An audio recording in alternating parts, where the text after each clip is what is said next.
పార్థివ అంటే దేశాన్ని వెళ్ళే రాజు అని అర్థం. పార్థివుడు అంటే కదా పృథివీని వెళ్ళేవాడు పార్థివుడు.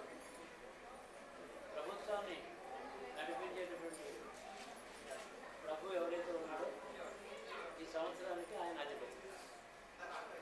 ఈ సంవత్సరం చివరిలోగా దేశానికి దేశక్షేమం కోరి స్వార్థం లేకుండా ఉండే ప్రభువులు మనకు కావాలని కోరండి. ఈ సంవత్సరానికి అది ఇవ్వగలిగిన శక్తి ఉంది. ఉన్నవాళ్ళు వెళ్ళి కొత్త వాళ్ళు రావాలని నా అభిప్రాయం కాదు. ఉన్నవాళ్ళు మారితే చాలు, అవసరమే ఉంది కొత్త వాళ్ళు. శివానుగ్రహంతో మంచి ప్రభుత్వం కోరాలి. ప్రజలు మంచి ప్రజలుగా ఉంటారు, ధర్మంలో ఉండాలి, ఈశ్వరుడు ఏందో నమ్మకం పెట్టుకోవాలి. అలాంటప్పుడు భగవంతుడిని నమ్మినవాడు ఒకడున్నాడు, నమ్మకం లేనివాడు ఒకడున్నాడు. ఇద్దరికి కూడా పూర్వజన్మ కర్మ సమానంగానే ఉంటుంది. అయితే భగవంతుడిని నమ్మిన తర్వాత కూడా పూర్వకర్మ ఫలాలు వచ్చేటట్టయితే తేడా ఏముంది అంటే చాలా తేడా ఉంటుంది. కర్మఫలం అనుభవించేటప్పుడు భగవంతుని నమ్మకం ఉన్నవాడికి తన కర్మతో పాటు భగవంతుని దయ ఉంటుంది. అది గ్రహించే శక్తి, కష్టం సగానికి సగం తగ్గిపోవడం, సంవత్సరం కాలం ఉండవలసిన కర్మ నెలలో పోవడం, కర్మ యొక్క శక్తి తగ్గిపోతుంది. భగవంతుని శక్తి సృష్టంతా వ్యాపించిన మహత్తరం గొప్ప శక్తి భగవంతుడు. ఒక వ్యక్తి యొక్క కర్మ ఎప్పటికీ సముద్రంలో ఒక చుక్కంతా. ఈ వ్యక్తి యొక్క పూర్వజన్మ కర్మ విశ్వమంతా వ్యాపించిన భగవంతుని యొక్క శక్తిలో ఏమీ కాదు. అందుకని భగవంతుని యొక్క విశ్వాసం, నమ్మకం ఎవరికైతే ఉంటుందో వాళ్ళ కర్మ కూడా బాధిస్తుంది. అంతేకాక వాళ్ళకి దగ్గరగా ఉండే బంధువులు, మిత్రులు, వాళ్ళ కర్మ కూడా తగ్గిపోతుంది. ఒక భక్తుడు తన కర్మే కాక ఇతరుల కర్మ కూడా తగ్గించగలరు. ఇతరుల కర్మలో ఆపద వచ్చినప్పుడు ఆదుకుంటారు. పాపం చేస్తే రోగం వచ్చింది అనుకోండి, కానీ మంచి వైద్యుడు దొరికాడు, వెంటనే తగ్గిపోయింది. రోగం రాను వస్తుంది, తగ్గను తగ్గుతుంది. భగవంతుడు అనుగ్రహం కష్టకాలంలో రక్షిస్తుంది. ఆ విశ్వాసం ఉండాలి. లోకంలో అంతా కూడా ధర్మం ప్రకారం జరుగుతుంది ఈ జగత్తు. ధర్మం అంటే ధారించి సృష్టిని ధరించేది. ఏది ధరిస్తుంది? ధర్మమే ఈ భూమి వెళ్ళడానికి, నక్షత్రాలు కలగడానికి, సూర్యుడు ఇలా ఉండడానికి అన్నిటికీ ధర్మం కాదు. ఆ ధర్మం పేరే ఈశ్వరుడు. అతనికి శక్తి, ఈశ్వరుడికి రెండే లక్షణాలు: శక్తి, జ్ఞానం. మూడో గుణం అనుగ్రహం, దయ.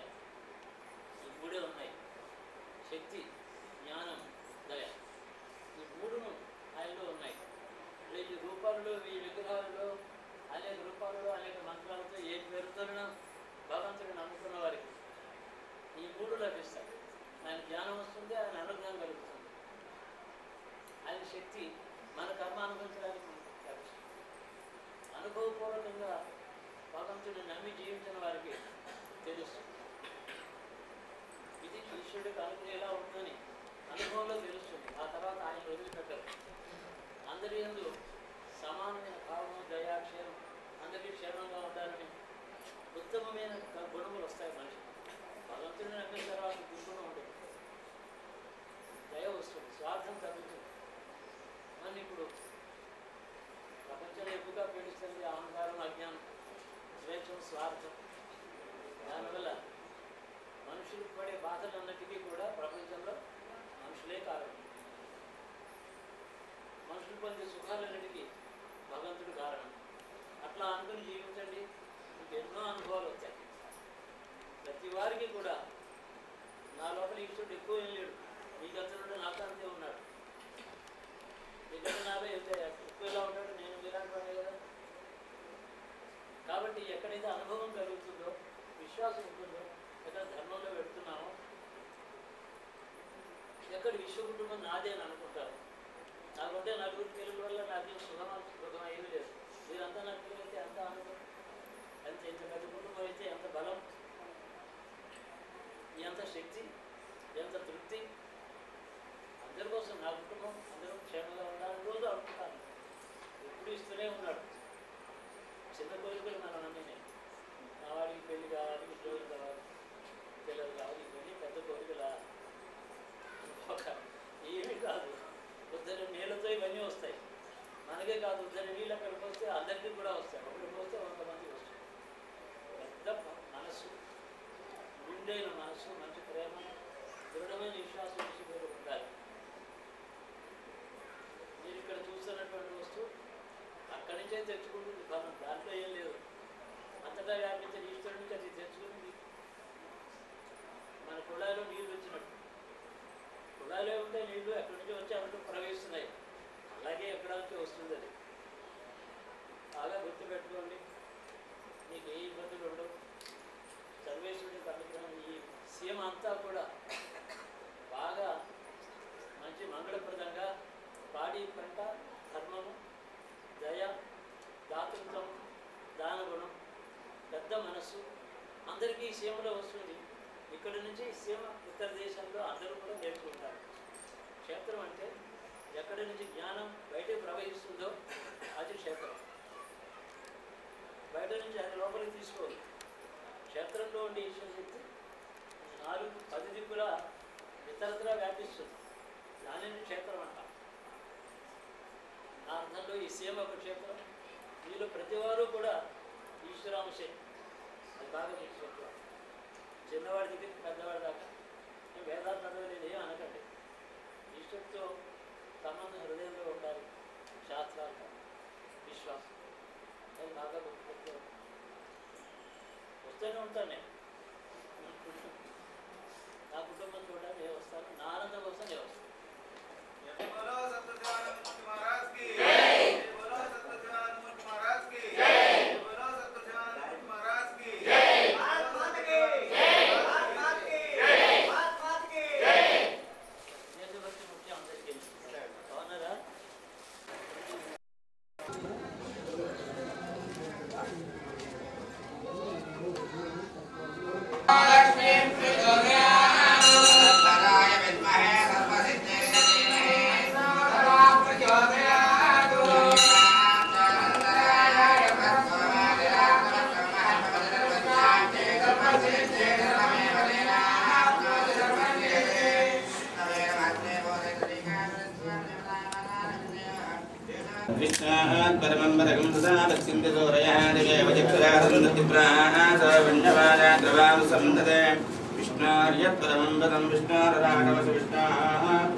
పరిపూర్ణ అనుగ్రహ కటాక్ష ఫల సిద్ధిరస్తు.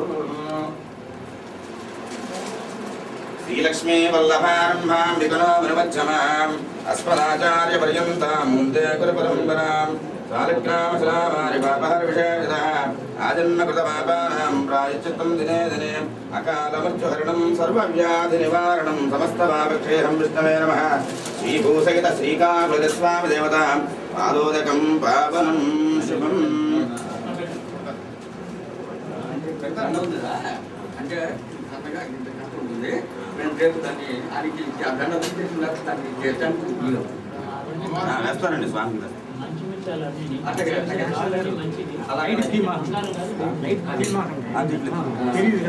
ఇక్కడ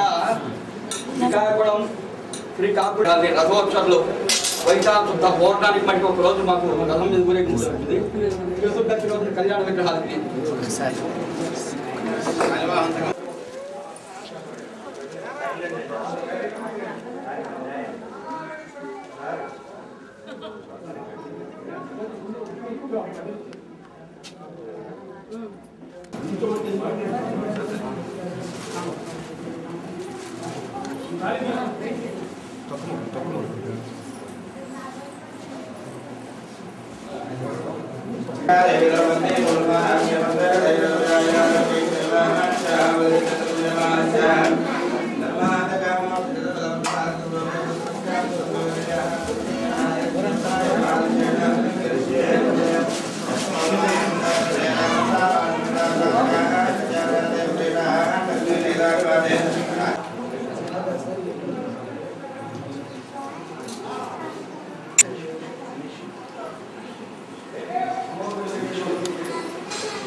పదండి.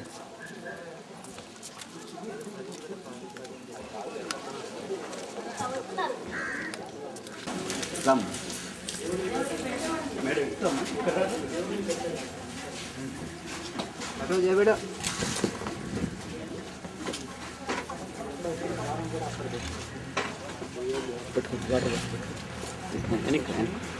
అమ్మ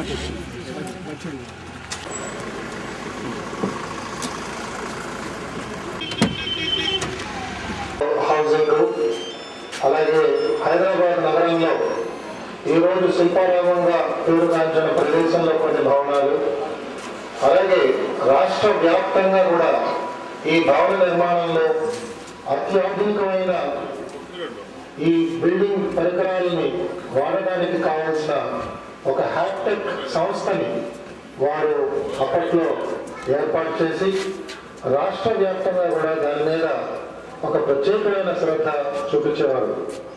అంతేకాకుండా తనతో పనిచేస్తున్న ఉద్యోగస్తులందరినీ కూడా సమిష్టిగా ఒక జట్టుగా తయారు చేసి అందరిలో కూడా దైవ అనుగ్రహం గురించి ప్రాకులాడాలి, మనందరిలో కూడా భక్తి శ్రద్ధలు చాలా ముఖ్యం, అలాగే అతి పురాతనమైన వాస్తు శాస్త్రాన్ని మనం భవన సముదాయాల్లో ఆచరించాలి అనే కొన్ని విలువలు రాఘవయ్య గారు ప్రత్యక్షంగా హౌసింగ్ కార్పొరేషన్లో ఇంకొక పక్క ఆవిడని శాశ్వతంగా ఒక చక్కని ఆవిడ సుఖం కావాలంటే ఆవిడ పేరుతో గ్రామంలో ఒక మంచి కూడుకోవడం, వారు కూడుకున్నదే పడవగా బుద్ధ ప్రసాద్ గారు మండల అధికారులు. శుభమస్తు. అందరికీ పార్థివ సంవత్సర శుభాకాంక్షలు.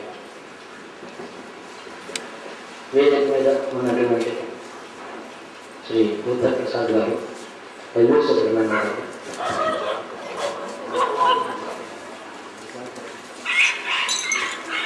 కంపెనీ ఛానల్ గారు, ఇంకా మిత్రులు రాఘవయ్య గారు, చిరంజీవి, అందరికీ కూడా శుభాకాంక్షలు.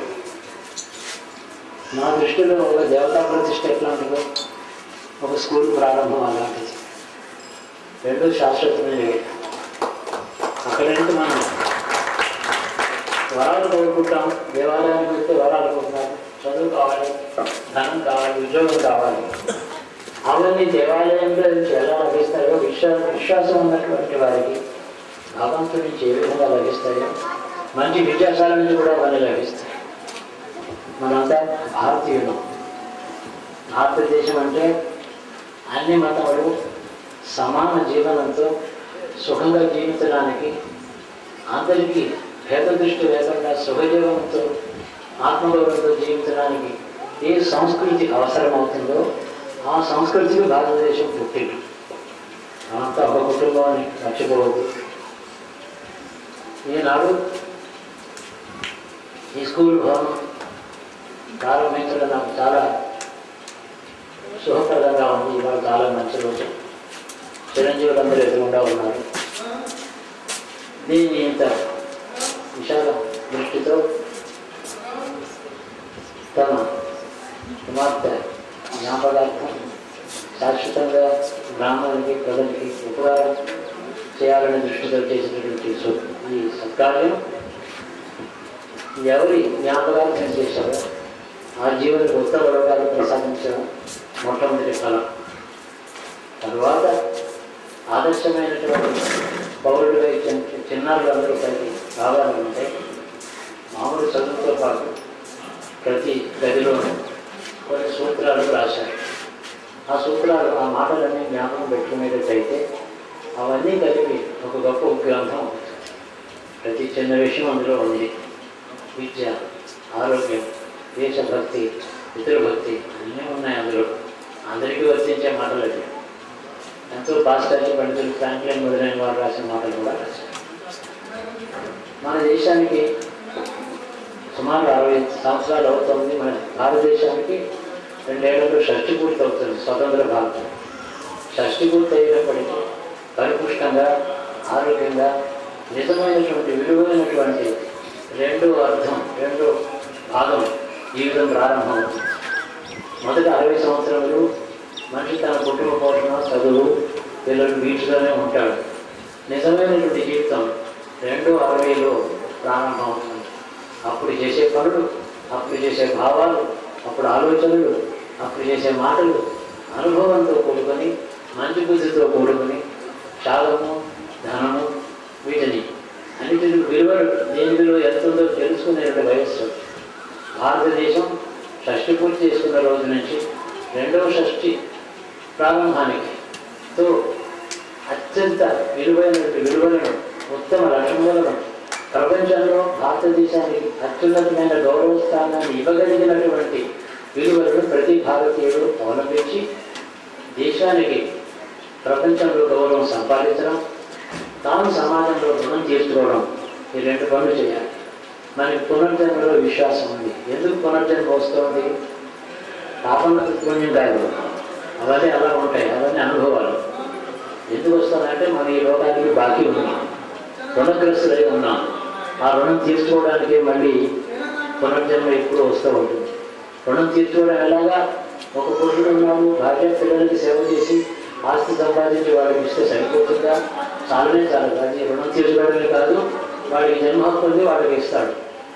అనేక మంది సమాజంలో మనకి తెలియనటువంటి వాడు ప్రతి ఎన్ని జన్మలు ఇచ్చామో ప్రతి జన్మలోనే ఒక తల్లి, ఒక తండ్రి, ఒక సోదరుడు, ఒక భార్య, కొట్టు, ఎంతమంది వాళ్ళందరూ ఆ జీవులు ఎక్కడున్నారో మనకు తెలియదు. పుణ్యం చేయడం చేత, సమాజానికి సేవ చేయడం చేత ఆ రుణం తీరుతుంది. అంటే సత్కార్యాలలో, పుణ్యకార్యాలలో, ఆధ్యాత్మిక మార్గంలో రుణం తీరేందుకు కూడా పనికొచ్చే ధర్మాన్ని మన పెద్దలు మనకి బోధించాలి. ఆ బోధన గుర్తుపెట్టుకునేటట్టయితేనే మనం భారతీయులు. మిగతా విషయాలలో భారతదేశం గొప్ప బలమైన సైనిక బలం ఉందా, లేకపోతే చాలా ధనం ఉందా, ఇవన్నీ కాదు. మనకు ఉండేటువంటి విలువల వల్ల మనం ప్రపంచంలో గౌరవాన్ని సంపాదించాం. పిల్లలందరూ ఆ విలువలను పాటించి జ్ఞాపకం పెట్టుకునేటట్టయితే ఈ వయసులో నేర్చుకునే ప్రతి మాట వృద్ధాప్యం దగ్గర జ్ఞాపకం ఉంటుంది. 60 ఏళ్ళ తర్వాత చదువుకునే చదువు అప్పుడే మర్చిపోతూ ఉంటుంది. అప్పుడు చిన్నపిల్లలకి మన భూమి, మన దేశాన్ని అదే పరమేశ్వరుడిగా ఆరాధించడం, దాన్నే దేశభక్తి అంటారు. మానవ సేవ, మాధవ సేవ అంటున్నాడు. ఎందుకు? మాధవుడికి మన సేవ అవసరం లేదు కాబట్టి. ఆయన మనం చేసే సేవకు మన నైవేద్యం, ఆలయం, హారతి ఆయనకే అవసరం లేదు, మన కోసం చేస్తాం. ఆయన స్వీకరించింది మనసులో అంతకళలో స్వీకరిస్తే మన ఇచ్చిన సొమ్మునే మనం ప్రసాదంతో కళ్ళగొట్టుకుని పెట్టున్నాం. కాబట్టి నిజంగా తీసుకునే కడుగులో నింపుకునేవాడు మనుషుడు మనం ఇచ్చినది. అందువల్ల ప్రతి జీవుడును చీమ, దోమ దగ్గర నుంచి రాక్షసుడు, దేవతలు అంతట్లో కూడా అంతర్యామిగా సమస్త జగకోటిలో ఉండే ఈశ్వరుడు అంతర్యామి. ఒక మనుషుడికి అన్నం పెడితే ఆకలిగా ఉన్నవాడికి ఆ మనుషుడికి వచ్చిన తృప్తి చూచేవాడు అతడి లోపల ఈశ్వరుడు.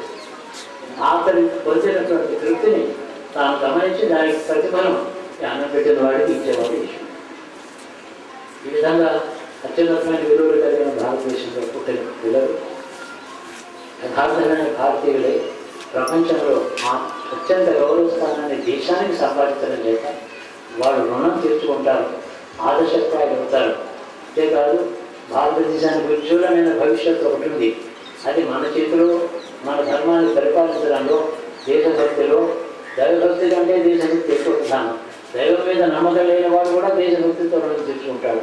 ఆ ఫలం కూడా తనని నమ్మని వాడు కూడా అన్ని ఫలాలు ఇస్తాడు ఈశ్వరుడు. తన కోసం తన ఆరాధన చేసిన వాడికి ఇచ్చినట్టయితే అతడు స్వదృష్టి కలిగిన వాడే, సమదృష్టి కలిగిన వాడు కాదు ఈశ్వరుడు. ఒక మనిషి ఒక మనిషికి సేవ చేసినా, దేశానికి సేవ చేసినా ఫలం ఇచ్చేది ఈశ్వరుడు.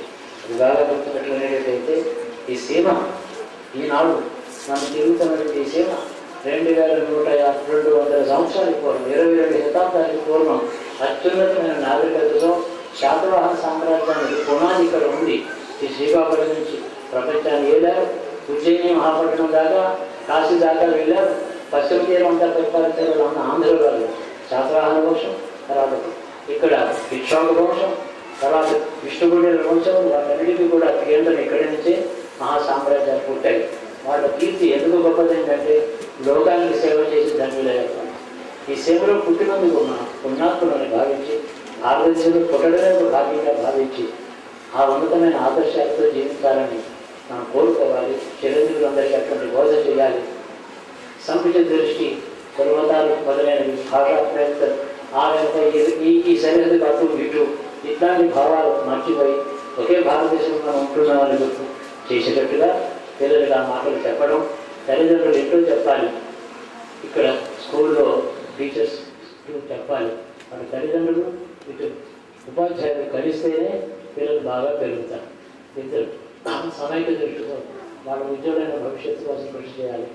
ఇంత భవన నిర్మాణం చేసిన రాఘవయ్య గారు పరమేశ్వరుడి అనుగ్రహం వాళ్ళ వంశానికి ఎదగాలని, ఆ జీవుడికి ఉత్తమ విశ్వం సాన్నిధ్యం చేరాలని, ఈ పుణ్యం వారు చేసిన పుణ్యం ఇతరులు కూడా ఆదర్శప్రాయం కావాలని, ఇందులో చదువుకునే పిల్లలు ఎంతో ఉద్యోగులు వచ్చే ఉన్నతమైన పదవులకు వెళ్ళాలని, సాధనీయంతులు కావాలని భగవంతుని వేడుకంతో నాకు ఈ పుణ్యకార్యం నా చేత చేయించడం చేత నాకు అనుకోనటువంటి అయాచితంగా వచ్చినటువంటి మంచి పుణ్యకార్యం నా చేత చేయించాలి కాబట్టి దానికి నేను వారి కృతజ్ఞత చెప్తున్నాను. దీనికి ఉజ్వలమైన భవిష్యత్తు ఉంటుంది. ఈ స్కూల్లో చదువుకునే ప్రతి విద్యార్థి, ప్రతి ఆడపిల్ల మగపిల్లలు కూడా తప్పక ఉన్నతమైన స్థానాన్ని వెళ్తారని విశ్వాసంతో భగవంతుని వేడుకుంటూ అందరికీ కృతజ్ఞతలు చెప్తూ శుభాకాంక్షలతో సెలవు.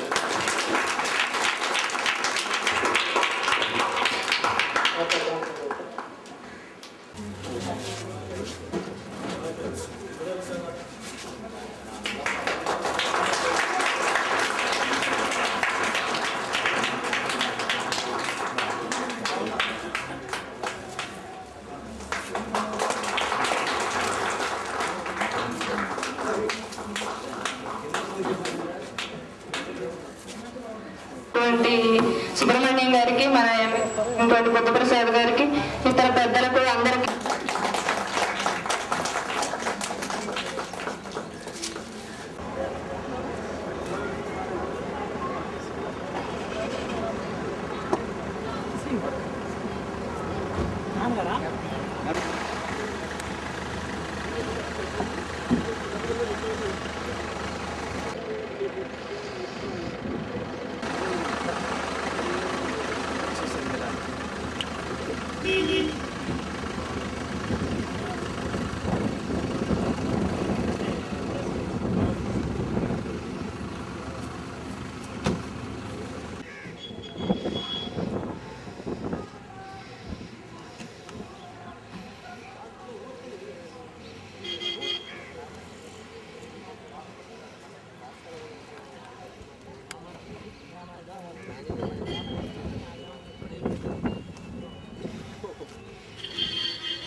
ज्येष्ठराजं ब्रह्मणस्पदान शृण्वन्नोतिभिश्चेदसादनं प्रणो देवी सरस्वती वाजेभिर्वाजिनीवती श्रीनामविद्यमतो यो वेदादोस्वरः प्रोक्तो वेदान्ते च प्रतिष्ठितः तस्य प्रकृतिलीनस्य यत्त्वनस्य महेश्वरः।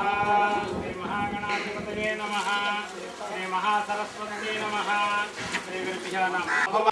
यस्सन्ति दाशुषे ताभिन्नाभिता भव अग्निर्मूर्धा भुवहैः प्रभूति पुरुषत्वता देवेषु च सविधर्मानुषेषु च त्वन्नो अत्र सुमतादनागसः चोदयित्री सुमृतानां चेतस्मै वीरपत्नीति गन्धात् नाभिरच्छिद्रगुं शरणगुं सजोषाजुराधर्षङ्गुणा पूषावाजगुं सनातनः शुक्रन्ते अन्यद्विधतन्ते अन्यद्विषुरूपे अहमेद्योनिवासी विश्वाहि माया अवसिस्वधावो भद्राते पुरुषन्निहरातिरस्तु देवर्धन्तस्ततमसो महित्फलानाकण्ठस्थु रुरुचक्रिते सदा कृष्णनियद्धा वद्वृषणं वदच्युतं वयोनसी तन्नधिपरिषक्रिये प्रचित्रमर्क्यं गृणते तुराय मारुताय स्वतमसे भरध्वम्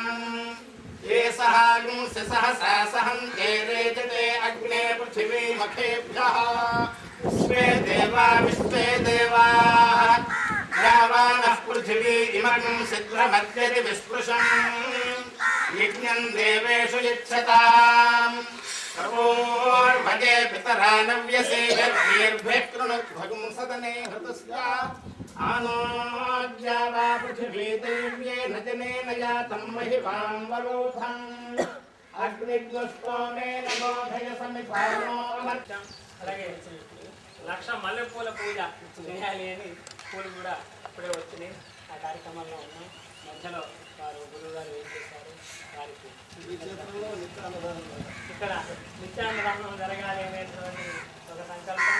ఇది ఒక భాగవత విద్యాపీఠంగా ఈ స్థానం వెలిసిల్లాలి. కీర్తనం, విష్ణు స్మరణం, పాదసేవనం, అర్చనం, వందనం, దాస్యం, సత్యం, ఆత్మనివేదనం అన్నప్పుడు ఏ భక్తిలో ఎవరు అంటే దాస్య భక్తిని శంకుస్థాపన చేశాను. ఇప్పుడు చాలా బాగా జరిగిందని విన్నాను. ఇది కృష్ణుడి యొక్క జన్మస్థానం. ఆయన క్షేత్రం అంతా పశ్చిమ సముద్రం తీరం.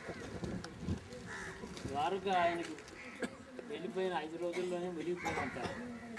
తర్వాత ఒక ఆభాణకం ఉంది, ఒక నానుడి తూర్పు సముద్ర తీరానికి వచ్చారు ఆయన. అలా వచ్చినవే తమిళనాడులో ఆలయాలని అక్కడ కృష్ణుడికి వచ్చాడని చెప్తారు. దీనికి కృష్ణా తీరం అని పేరు. కృష్ణా నది, కృష్ణా మండలం. ఇక్కడ ఆనాడు కొన్ని అద్భుతాలు జరిగాయి. భగవంతుని ఆశ్రయించిన వాళ్ళందరూ కూడా కంఠసీమ వరకు ములిగినప్పటికీ పోలేదు, వాళ్ళు బతికారు. మిగతా వాళ్ళకి ఏమయ్యారో తెలియదు. ఇది ఈ కృష్ణా తీరం క్రీస్తుకి 200 సంవత్సరాలకి పూర్వం దీని గురించిన చరిత్ర పాశ్చాత్య రాశారు. అంటే టాలమీ ఈ భారతదేశ మ్యాప్ అంతా తయారు చేసిన కృష్ణసీమ గురించి రాశారు. తర్వాత అందులోనే ప్లీనీ అనేవారు వాళ్ళందరూ రాశారు. ఈ కృష్ణా తీరానికి చరిత్ర చాలా ఉంది. ఆంధ్రదేశాన్ని మొత్తంగా ఏలి ఉజ్జయిని పట్టణం దగ్గర వెళ్ళి వ్యాపించి మగధంతా ఏలినటువంటి శాతవాహన వంశం ఇక్కడిది. ఇక్కడ ప్రారంభమైంది. ఆంధ్ర మహావిష్ణువు రాజలక్ష్మి సమేతమైన శ్రీకాకుళం దేవుడు, ఆంధ్రదేవుడు అని ఆయనకి పేరు.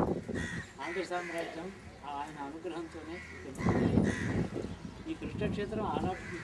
తర్వాత ఇక్ష్వాకులు పరిపాలించారు దీన్ని. ఆ తర్వాత విష్ణుగుండులను పరిపాలించిన క్షేత్రాలు ఇవన్నీ.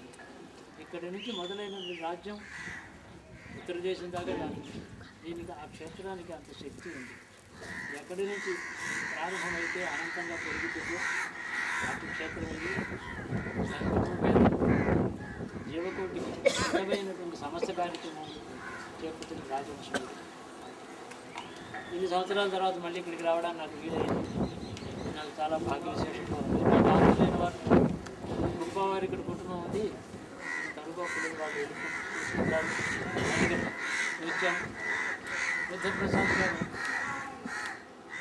గొప్ప భక్తులు, సర్వశాస్త్రిక మూర్తి. రాజకీయాలలో 100కి 10 మంది అట్లాంటి వారు ఉంటే దేశం చాలు. ఇవన్నీ బాగుంది. 90 మంది ఉండక్కర్లే, 10 మంది ఉంటే చాలు. ఉత్తములు అల్ప సంఖ్యలోనే ఉంటారు. వారి హృదయంలో ఎప్పుడు ధర్మము, భగవత్ సేవ, తెలుగు భాషకి, తెలుగు సంస్కృతికి ఆయన చేస్తున్న సేవ నాకు బాగా తెలుసు. నాకు కూడా ఇక్కడ అదే ఎల్వి సుబ్రహ్మణ్యం గారు ఉన్నతాధికారి, ఆయన కింద పనిచేస్తున్నారు. అనేక మంది ప్రాంతాల్లో ఉన్నారు. కలెక్టర్ గారు కూడా, వీళ్ళందరూ కూడా ఆయన బాగా పనిచేస్తున్నారు. ఇలా వస్తే ఏంటంటే వారి ఇక్కడ దాకా వేయించిన రోడ్డు శోభం చేసింది క్షేత్రాన్ని, సౌలభ్యం ఏర్పడింది. కాబట్టి ఇక దీనికి ఇతోధికంగా ఇక్కడ అన్నసత్రం నిత్యం నిరంతరం జరగడం చాలా చిన్న విషయం. ఎలాగ ఇక దీని తర్వాత ఈ క్షేత్రానికి పర్యాటక కేంద్రంగా కానీ అనేక మంది యాత్రికులు రావడానికి వీలు రోడ్లు వేశారు. ఉదాహరణకు చెప్పి ఇది ఎప్పుడో ఉజ్వలమైన ఆంధ్రదేశానికి కృష్ణా మండలం మళ్ళీ ప్రారంభం, శంకుస్థాపన, భవిష్యత్ సామ్రాజ్యానికి, భవిష్యత్ ధర్మ క్షేత్రానికి విశ్వాసం ఇక్కడ పుట్టడమే మహాపుణ్యమని నేను అనుకుంటాను. మీరందరూ ధన్యులు. నేను దర్శనం చేయడానికి వచ్చాను, ఇంకా నేను చేయడం లేదు. విష దర్శనం, శివ దర్శనం చేసుకుని నేను మీ దగ్గర సెలవు తీసుకుంటాను. సుఖజీవనం చేయగలిగిన దేశమే సౌభాగ్యం కాదు. ఎక్కడో 1,00,000 కోట్లు ఒకటో సౌభాగ్యం దేశానికి కాదు. పేదవారు అనేవారు నాకేం రోటీ లేదు, నాకు భూస్వామి కాదు, అయినా నాకు అన్నం అనవసరం రోట్ లేదని పేదవాడు చెప్పారు. నా పిల్లలకి నా పశువులకి రోట్ లేదు అని చెప్పిన దేశమే సౌభాగ్యం. అట్లాగే దేశ సౌభాగ్యం ఆయన విష్ణు రక్షకు జగత్రయ కూడా ఆ కోరికే అందరూ మనసులో సంకల్పించాలి. యోగక్షేమం కోరితే అది భగవంతుడు మనం అక్కడ ఎవరెవరిని ఇస్తాం.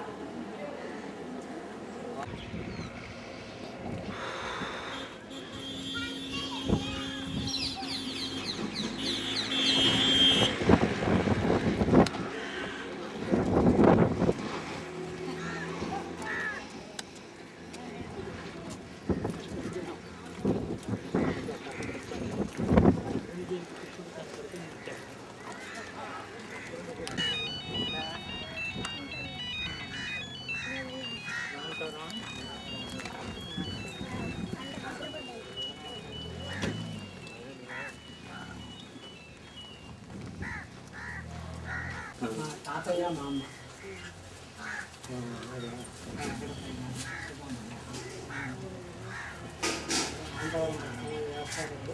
అనేక భాగవత సప్తాహ జ్ఞాన ప్రవర్తకుడు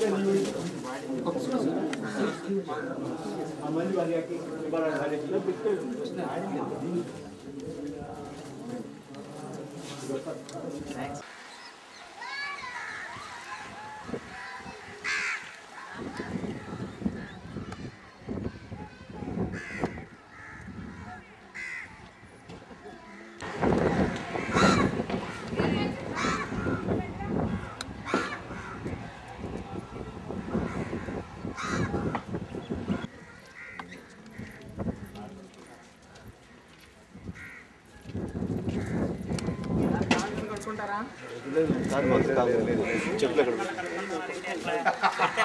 వదిలేసేయాలి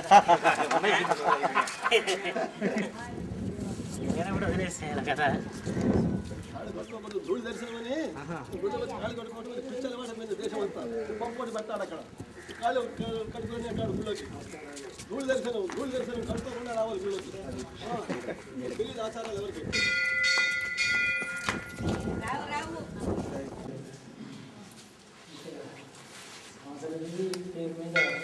కొండూరు అనే కొండూరు మండలం అనేది కొండూరు మండలం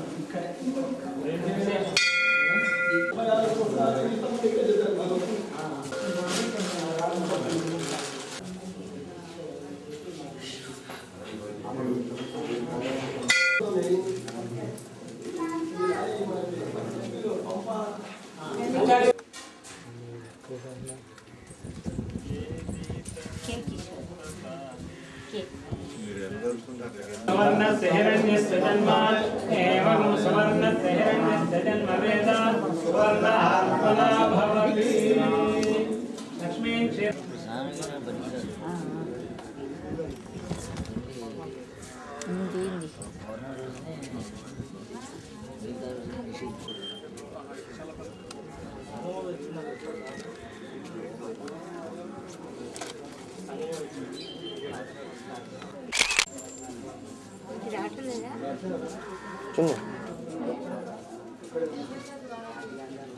लोके सुकृतश्च लोकेता सुकृतस्येषु कृतश्च लोकेतास्ता लोके लोकेता विष्णु विष्णोता लोके लोकेता विष्णु विष्णु विष्णोतास्ता विष्णु पाहि पाहि विष्णोतास्ता विष्णु पाहि विष्णु पाहि पाहि विष्णु विष्णु पाहि पाहि पाहि पाहि विष्णु विष्णु पाहि पाहि विष्णु इति विष्णु पाहि पाहि पाहि पाहि पाहि पाहि यज्ञं यज्ञं पाहि पाहि पाहि पाहि यज्ञं पाहि यज्ञं यज्ञं पाहि पाहि पाहि पाहि यज्ञं पाहि पाहि यज्ञं पाहि यज्ञं पाहि पाहि यज्ञं पाहि यज्ञवदं पाहि यज्ञं पाहि यज्ञवदं पाहि यज्ञवदं पाहि पाहि यज्ञवदं पाहि पाहि यज्ञवदं पाहि पाहि यज्ञवदं पाहि यज्ञवदं पाहि पाहि यज्ञवदं पाहि मां पाहि यज्ञवदं पाहि मां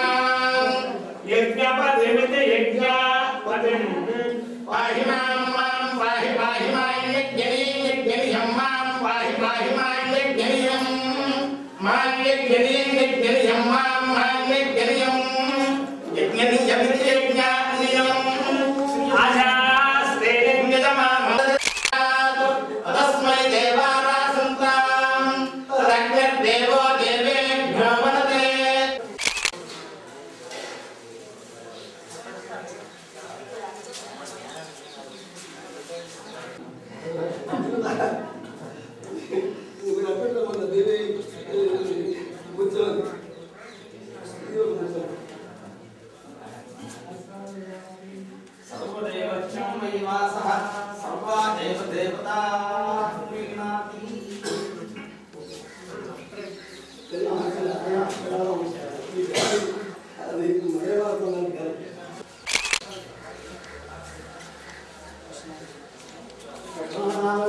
సన్యాసం పుచ్చుకోలే అప్పటి జగతి ఈశ పదేర్వాణం కుసుమం ఫలమేకమేవ చిత్రం చిత్రం విలూనమపి చిత్రం విలూనమపి తావక పాదపద్మే చిత్రం విలూనమపి తావక పాదపద్మే భక్త్యా సమర్పితమహో వివిధాని సూతే ఏమీ లేదు. చిన్న లోకంలో ఈ చెట్లన్నీ కూడాను వేలాడుతూ ఉంటాయి, పూలన్నీ కూడాను. ఈ పుష్పములు సమర్పిస్తే వివిధాని సూతే ఇల్లు వాకులు భూములు పుష్పములు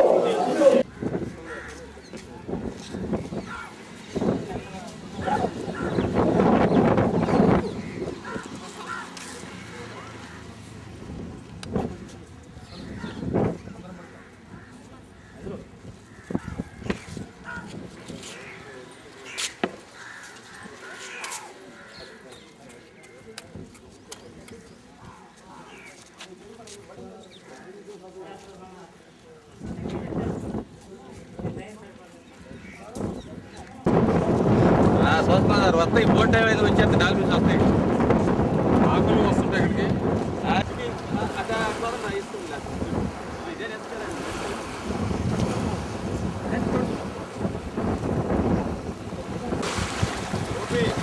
సార్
ఇప్పటికి ఏ రకంగా అనుకుంటున్నారో కాంటెన్స్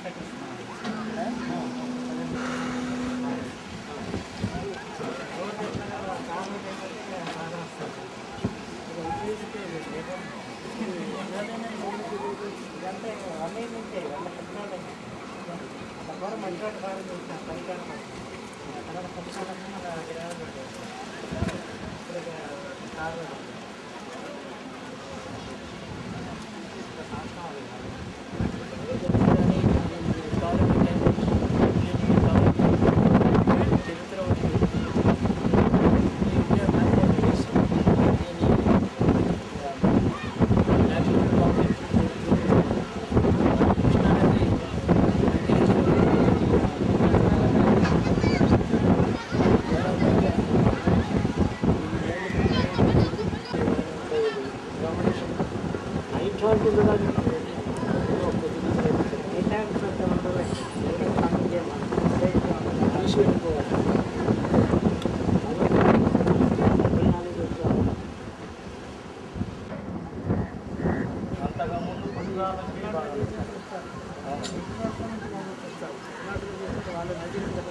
వాళ్ళు వస్తారు. అంతకుముందు ఇటు పడవ ద్వారా వచ్చేవాడు అండి. ఇక్కడ పడవ ఇక్కడ దాకా వచ్చేవాడు, తక్కువ మంది వచ్చేవాడు. లేదంటే కాలు నడకం రావడం.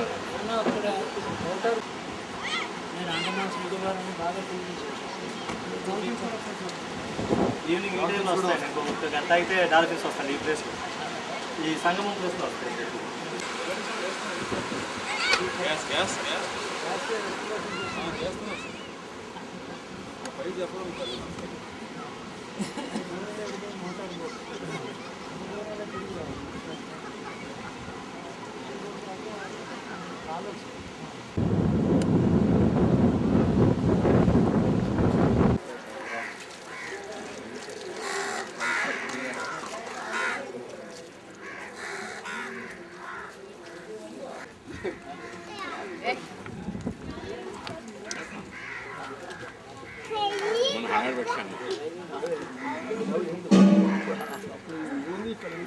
పదిస్తాం కదా భోజనాలే సప్తాహంలో 2-3 వంటలు వస్తాయి. 2-3 వంటలు 150 మంది వచ్చాను అంటే 150 మంది సప్తాహంలో వస్తారు. మన్నాళ్ళు వచ్చిన వాళ్ళు 10,000 మంది వస్తారు.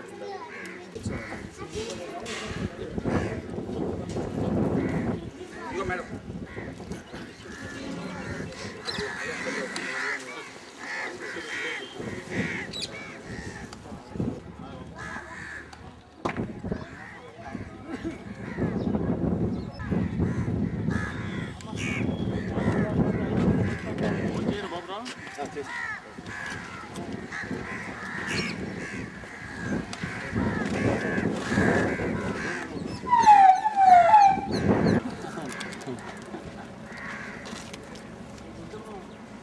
ఆదర్శంగా అనుకుంటున్నాను.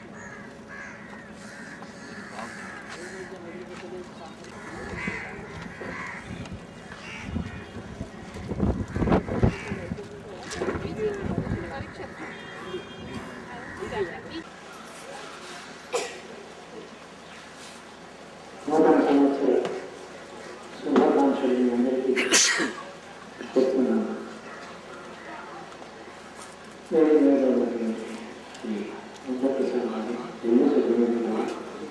ఇంకా గ్రామ అధికారులు సభకు అందరికీ కూడా నమస్కారం, శుభాకాంక్షలు. ఈరోజు నేను 2 విద్యాశాల భవనాన్ని ప్రారంభించడం అనేటువంటి ఒక పుణ్యకార్యం నా చేత బుద్ధప్రసాద్ గారు చేయించారు. అందులో నేను చాలా ధన్యతగా భావిస్తున్నాను. ఒక ఆలయం ప్రతిష్ఠ చేయడానికి, ఒక స్కూల్ ప్రారంభించడానికి వైపు విద్య ఉంటే సంస్థలు అందుబాటులో వస్తాయి. విషయంలో మన సంస్కృతి కొన్ని వేల సంవత్సరాలకు పూర్వమే వేదములు, శాస్త్రాలు, విజ్ఞానం, కళలు ఎంతో ఉన్నతమైన సంస్కృతి కలిగిన మన దేశం రాజకీయ కారణాల వల్ల గత 12-14 శతాబ్దాల నుంచి అనేక మార్పులకి గురి అయ్యింది. అలాంటి కొన్ని శక్తుల యొక్క ప్రభావం మన దేశంలో ఇంకా పోలేదు. విద్యా అభ్యాసం కాలంలో చిన్నపిల్లలకి మనం నేర్పవలసింది దైవభక్తి అంటే గొప్ప ఉద్దేశం. దేశభక్తి అంటే దేశం గురించి తెలియకపోతే దేశం గురించి ఎలా ఉంటుంది? దేశ చరిత్ర, మన సంస్కృతి, మన వికాసం ఎటువంటిది, మన పూర్తి ఎవరు ఇక్కడ మొత్తం మహాజాతి రకమైనటువంటి ఏమన్నా లక్ష్యాలు సుమారు ఏమన్నా ఉన్నాయా మన చరిత్రలో అవన్నీ తెలుసుకుంటే కథలుకున్న చెప్తున్న వారు జ్ఞాపకం పెట్టుకుంటారు చిన్న వయసులో. దానివల్ల గ్రామం దేశాన్ని గురించిన విజ్ఞానం పొందుతారు, దానిలోంచి పుట్టిన దేశభక్తి పొందుతారు, దానిలోంచి పుట్టిన ఆత్మగౌరవం. ఎవరికి తన చరిత్ర గౌరవంగా కల్పిస్తుందో, ఎవరు తన సంస్కృతిని గురించి సగర్వంగా చెప్పుకుంటారో అలా చెప్పుకున్న వారిని ఎవరు ఏదని ఆశపెట్టి కానీ మభ్యపెట్టి కానీ మోసం చేసి కానీ విదేశానికి తీసుకెళ్ళి కానీ ఇంకొక సంస్కృతికి లోబడి తన సంస్కృతిని మర్చిపోవడం జరగదు.